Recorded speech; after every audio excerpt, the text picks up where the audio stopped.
Setiap tempat punya cerita, tapi ada tempat-tempat tertentu yang menyimpan lebih dari sekadar kisah lama. Gudang tua ini, misalnya, dulu tempat penyimpanan hasil panen, kini terbengkalai, ditinggalkan dan ditutupi semak liar. Tapi bukan karena tak dibutuhkan, melainkan karena sesuatu yang tak terlihat mengusir semua yang datang. Beberapa orang bilang mereka melihat perempuan dengan wajah terbakar. Ada yang mendengar suara anak kecil di tengah malam. Dan yang lebih menyeramkan, ada yang tidak pernah kembali setelah masuk ke dalamnya. Tapi apakah semua itu hanya cerita? Atau memang ada sesuatu yang menunggu di dalam sana? Inilah kisah nyata dari seseorang yang pernah bekerja di perkebunan dan tanpa sengaja membuka pintu yang seharusnya tetap terkunci selamanya. Namaku Reza. Aku bekerja sebagai pengawas logistik di sebuah perkebunan sawit yang terletak jauh dari permukiman di daerah pedalaman Kalimantan. Tempat ini sunyi, dikelilingi hutan lebat, dan satu-satunya bangunan yang sering kupakai untuk menyimpan barang adalah sebuah gudang tua peninggalan zaman Belanda. Gudangnya besar tapi sudah rapuh. Atapnya bocor, lantainya berderit kalau diinjak dan pintunya seperti selalu mengeluh tiap kali dibuka. Bersuara seperti orang mengerang, tapi itu semua bukan masalah. Aku sudah terbiasa. Sampai malam itu, jam sudah menunjukkan pukul 23.47. Aku masih di dalam gudang, mengecek ulang beberapa catatan barang yang akan dikirim keesokan harinya. Teman kerjaku, Dani, sudah pamit duluan karena sakit kepala. Katanya gudang itu bikin dia pusing. Bro, hati-hati aja ya. Tempat ini kayak aneh, katanya sambil mengambil jaketnya. Kupikir dia cuma capek. Tapi beberapa menit setelah dia pergi, listrik tiba-tiba mati. Ah sial, gumamku sambil meraba-raba senter di sakuku. Aku menyalakannya, mengarahkannya ke sekitar gudang yang kini gelap gulita. Dan saat itulah aku melihatnya. Di pojok kanan gudang, berdiri sosok seorang perempuan. Rambutnya panjang, menutupi sebagian wajahnya. Bajunya lusuh dan robek-robek, seperti habis terbakar. Tapi yang paling membuatku hampir menjatuhkan senter adalah wajahnya. Mukanya, bekas kebakar semua. Kulitnya melepuh, matanya kosong, bibirnya seperti meleleh. Dan dia hanya berdiri di sana, diam, menatapku. Aku membeku, napasku tercekat. Siapa kamu? Tanyaku pelan. Dia tidak menjawab. Tapi kepalanya mulai bergerak, perlahan, ke kiri, ke kanan. Seolah-olah sedang mencari suara. Aku mundur. Tapi kakiku malah kesandung karung pupuk. Tubuhku terjatuh, senter terlempar, dan ketika aku menggapainya kembali, cahaya senter menyorot tepat ke wajahnya, dan dia sudah lebih dekat. Aku bisa mendengar napasnya sekarang. Serak, panas, dan ada bau gosong di udara. Aku bangkit secepat mungkin dan lari ke pintu. Tapi pintunya terkunci dari luar. Aku menggedor-gedor, berteriak, memanggil siapapun. Tapi tidak ada yang datang. Aku menoleh ke belakang, berharap perempuan itu menghilang, tapi dia masih di sana.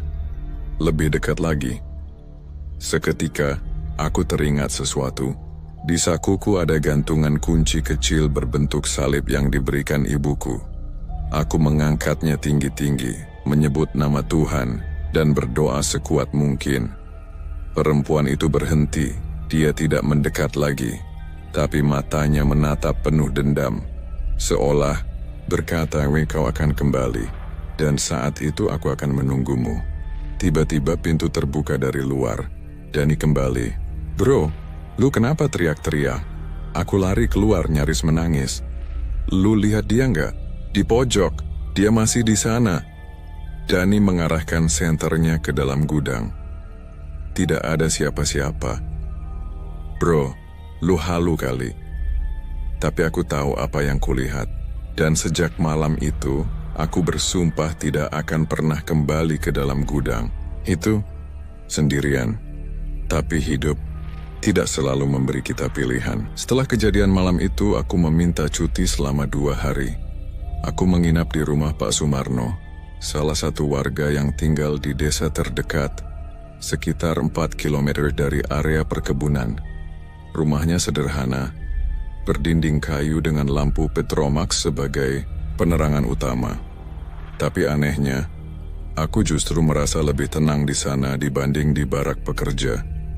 Saat malam pertama di rumah Pak Sumarno, aku duduk di teras, menyesap kopi hitam. Langit begitu gelap, tak ada bintang, dan hanya suara jangkrik yang menemani. Aku mencoba mengalihkan pikiran dari sosok perempuan yang kulihat di gudang. Tapi semakin kupikirkan, semakin terasa nyata. Bekas luka di wajahnya, bau daging terbakar, dan tatapan mata kosong itu. Semuanya begitu jelas. Pak Sumarno, yang ternyata sangat peka terhadap hal-hal gaib, memperhatikan ekspresiku. "Kamu melihat sesuatu di gudang itu ya?" tanyanya tiba-tiba. Aku tersentak. "Kok Bapak tahu?" Dia menghela napas panjang. "Itu gudang sudah lama dikosongkan sebelum kalian pakai. Dulu, ada perempuan pekerja lepas yang terjebak kebakaran kecil di sana. Waktu itu sistem listrik korslet. Dia nggak sempat keluar. Aku menelan ludah. Dan mayatnya nggak utuh waktu ditemukan. Tapi yang bikin merinding, setelah kejadian itu, banyak pekerja yang ngaku lihat sosok perempuan muka hangus mondar-mandir di gudang. Tapi pihak perusahaan bungkam. Mereka ganti semua pekerja waktu itu. Aku tak bisa tidur malam itu. Hari ketiga, aku dipanggil kembali ke pos utama. Rupanya Dani memutuskan resign mendadak. Katanya tidak sanggup kerja di lingkungan yang terlalu berat secara mental. Aku tak menyalahkannya. Tapi artinya aku harus kembali ke gudang, kali ini dengan asisten baru bernama Aldi. Dan Aldi lebih muda dari aku. Ceria, banyak bercanda, dan belum tahu apa-apa soal insiden gudang. Sore itu, kami mulai susun ulang logistik. Kami tak bekerja sampai malam. Tapi Aldi yang penasaran, malah ngajak aku keliling area belakang gudang sebelum pulang. Di sana, hanya ada deretan pohon sawit tua dan satu jalur kecil yang jarang dilewati. "Hei Kak Reza, lihat itu." Aku menoleh. Di kejauhan, tepat di antara 2 batang sawit yang rimbun, terlihat sosok anak kecil. Ia berdiri diam, tak bergerak. Anak itu mengenakan kaos putih panjang, lusuh dan penuh tanah. Kepalanya sedikit tertunduk, rambutnya ikal dan menutupi sebagian wajahnya. Siapa itu? Anak warga?" tanya Aldi sambil melangkah maju. Aku merasa jantungku mencelos. Anak kecil itu tidak punya bayangan. Sinar matahari sore menyentuh setiap batang pohon, tapi tubuh anak itu gelap, seperti menolak cahaya. Aku menarik tangan Aldi. "Jangan didekati." Tapi saat aku menatap kembali ke arah anak itu, dia menghilang. Bukan lari, bukan sembunyi, tapi benar-benar menghilang di udara. Aku dan Aldi saling pandang. Nafasku tercekat. "Lu lihat tadi? Lu lihat kan?" tanyaku tergesa. Aldi tampak bingung, tapi mukanya jelas pucat. "Iya, dia tadi di situ." Kami berlari kembali ke barak. Malam itu Aldi tak bisa tidur. Dia terus menyalakan lampu, sesekali membuka jendela lalu menutupnya lagi. Jam 1 pagi dia mengguncang tubuhku. "Kak Reza, dengar nggak?" Aku bangun. Suara langkah kaki berlari kecil, seperti suara anak kecil di luar. Lalu terdengar ketukan di jendela. Perlahan, 3 kali. Tok, tok, tok. Kami saling menatap. Aldi, dengan suara nyaris berbisik, berkata, "Dia nyari kita, Kak. Dia tadi bilang sesuatu waktu aku hampir mendekat tadi sore." Aku menatapnya tajam. "Bilang apa?" Aldi memejamkan mata, menggigil. Dia bilang, "Main sama aku sebelum semuanya terbakar." Ketika aku membuka jendela, tidak ada siapapun, tapi di tanah ada jejak kaki kecil menuju ke arah gudang. Dan sejak malam itu, suara ketukan itu selalu datang. Suara ketukan itu tidak berhenti.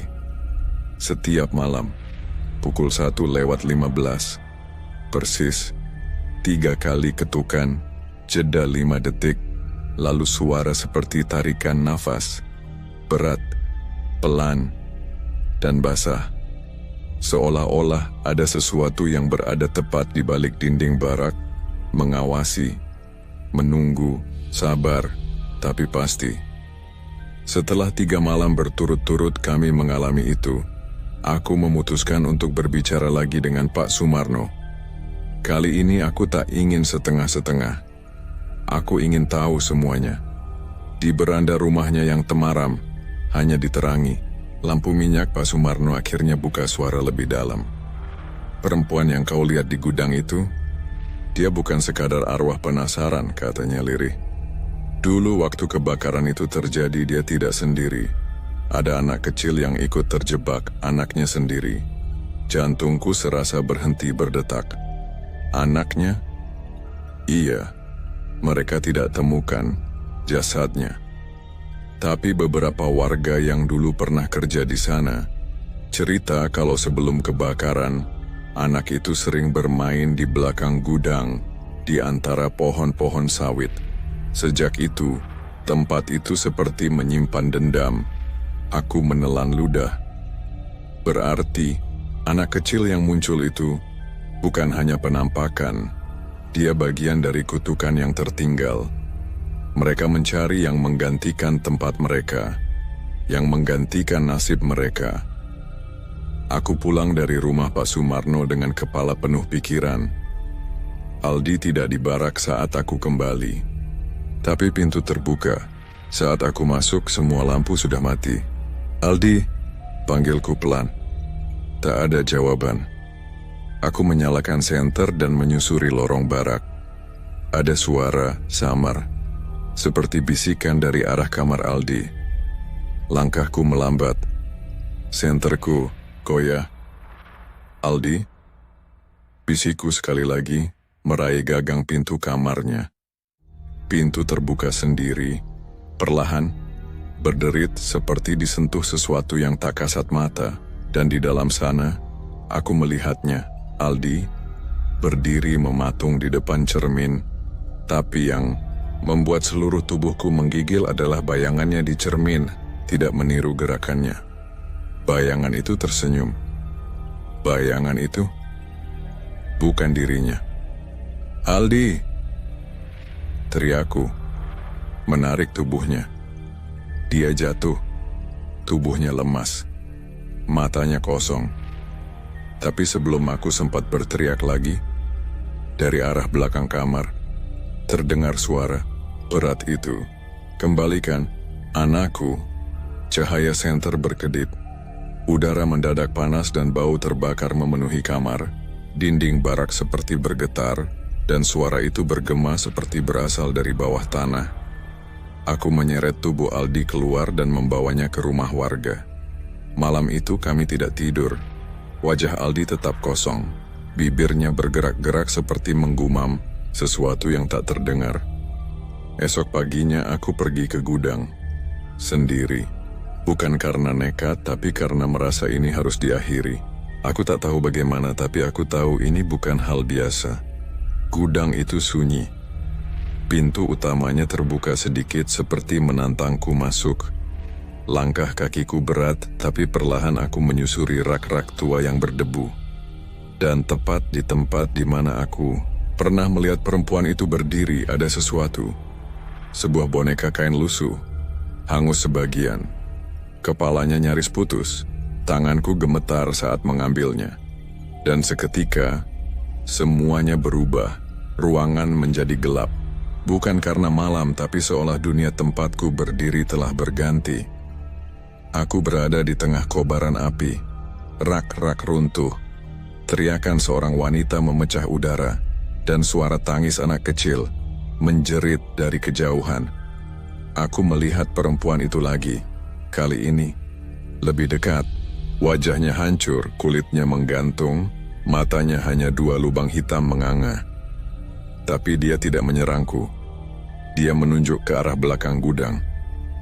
Aku mengikutinya, tak tahu kenapa. Dan di sana, lantai kayu yang sudah lapuk ternyata menyembunyikan sesuatu. Kubongkar perlahan. Papan-papan tua itu lepas satu persatu, dan di bawahnya ada lubang sempit, dalam, gelap, dan dari dalamnya terdengar isakan. Aku menyalakan senter. Dalam cahaya lemah itu aku melihatnya.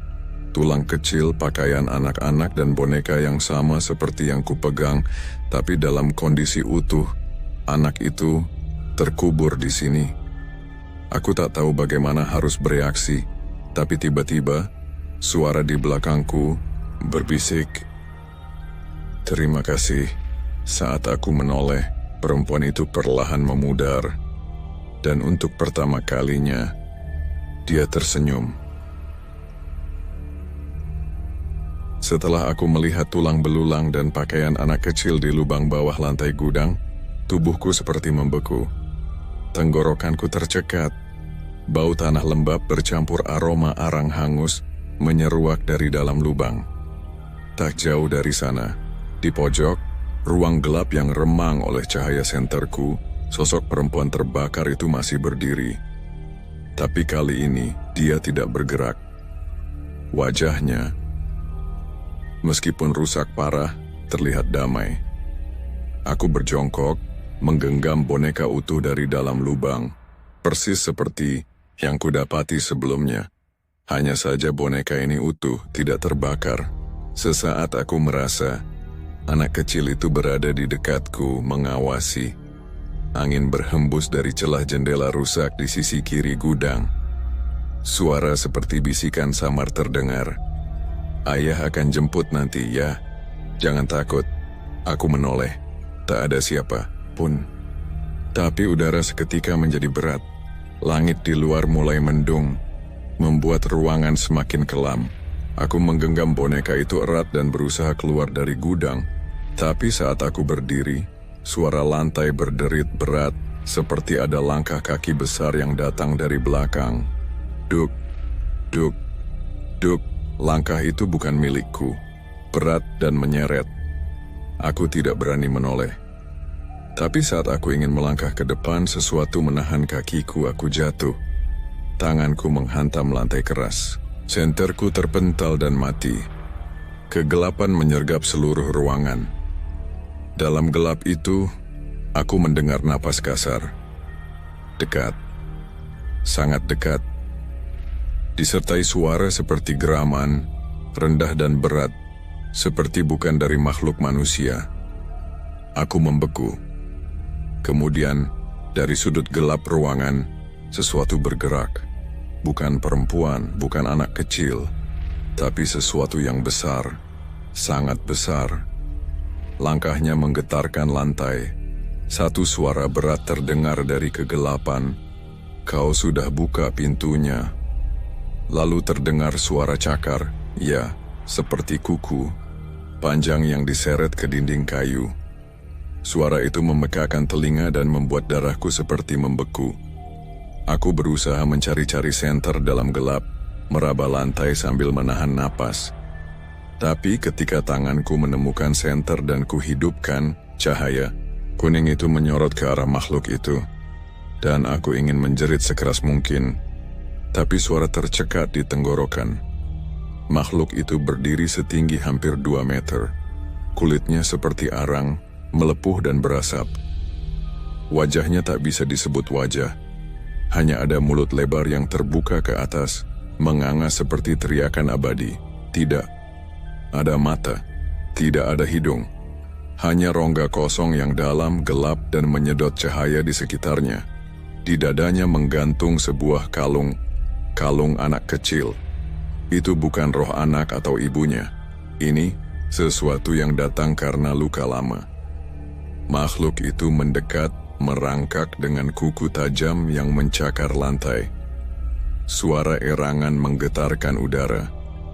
Aku menyebut nama Tuhan berkali-kali. Bismillah, Bismillah. Ya Allah, lindungi aku. Cahaya dari senter tiba-tiba berubah terang. Boneka yang kugenggam terasa panas lalu hancur jadi abu. Dan makhluk itu berhenti. Dalam cahaya yang membesar dan memutih, sesosok anak kecil muncul di depanku. Dia hanya berdiri, menatap ke arah makhluk itu. Wajahnya pucat, matanya kosong, tapi dalam ketenangannya, aku merasa ada kekuatan besar. Anak kecil itu berkata pelan, "Aku tidak mau main lagi." Dan seketika, makhluk itu meleleh. Ya, seperti dibakar dari dalam. Tubuhnya runtuh, hancur jadi serpihan arang dan asap hitam tebal yang terserap ke lantai menghilang tanpa suara. Suasana menjadi hening. Gudang itu kembali gelap dan kosong. Anak kecil itu menoleh padaku. Senyum samar terlukis di wajahnya sebelum ia memudar perlahan, seperti kabut yang tertiup angin. Aku keluar dari gudang sambil terhuyung. Langit sudah cerah, tapi tubuhku menggigil seperti baru melewati musim dingin. Di luar, Pak Sumarno dan beberapa warga menunggu. Mereka tahu aku pergi ke sana. Aku hanya bisa mengangguk lemas. Gudang itu langsung ditutup dan dipaku rapat hari itu juga. Papan kayu ditumpuk di depan pintu. Tak ada yang boleh masuk lagi. Pihak perusahaan mengumumkan pemindahan lokasi penyimpanan logistik. Barak tempat kami tinggal juga dikosongkan. Aldi dipulangkan ke keluarganya dan dirawat secara spiritual di desanya. Ia masih belum banyak bicara, tapi setidaknya ia masih hidup. Aku memutuskan untuk berhenti. Bukan karena takut, tapi karena aku tahu beberapa tempat memang tidak boleh diganggu. Beberapa cerita tidak perlu diungkap habis-habisan. Dan beberapa luka akan tetap tinggal di tanah, menunggu waktu, menunggu jiwa lemah untuk membukakan pintu yang seharusnya tertutup selamanya. Beberapa bulan kemudian aku mendengar kabar bahwa gudang itu terbakar. Tidak ada yang tahu penyebabnya. Tidak ada aliran listrik. Tidak ada aktivitas manusia. Tapi api membakar seluruh bangunannya sampai rata dengan tanah. Yang tersisa hanya satu benda yang tak terbakar sama sekali. Sebuah boneka kecil dengan kepala nyaris putus. Dan di tengah tanah hangus itu beberapa warga bersaksi mendengar suara kecil. Suara anak-anak tertawa, lalu menghilang dalam angin malam. Tamat. Apa yang sebenarnya terjadi di gudang tua itu? Apakah semua yang mereka alami hanya halusinasi? Atau memang ada sesuatu yang tidak pernah pergi dari tempat itu? Satu hal yang pasti, beberapa tempat sebaiknya dibiarkan tetap terkunci, karena ketika kita membukanya, kita tidak pernah tahu apa yang ikut keluar. Terima kasih sudah menyimak cerita ini sampai akhir. Jika kamu pernah mengalami kejadian mistis atau memiliki tempat yang menyimpan kisah kelam, tulis di kolom komentar. Karena bisa jadi, ceritamu adalah kisah selanjutnya yang akan kami angkat. Sampai jumpa di cerita berikutnya. Dan jangan lupa,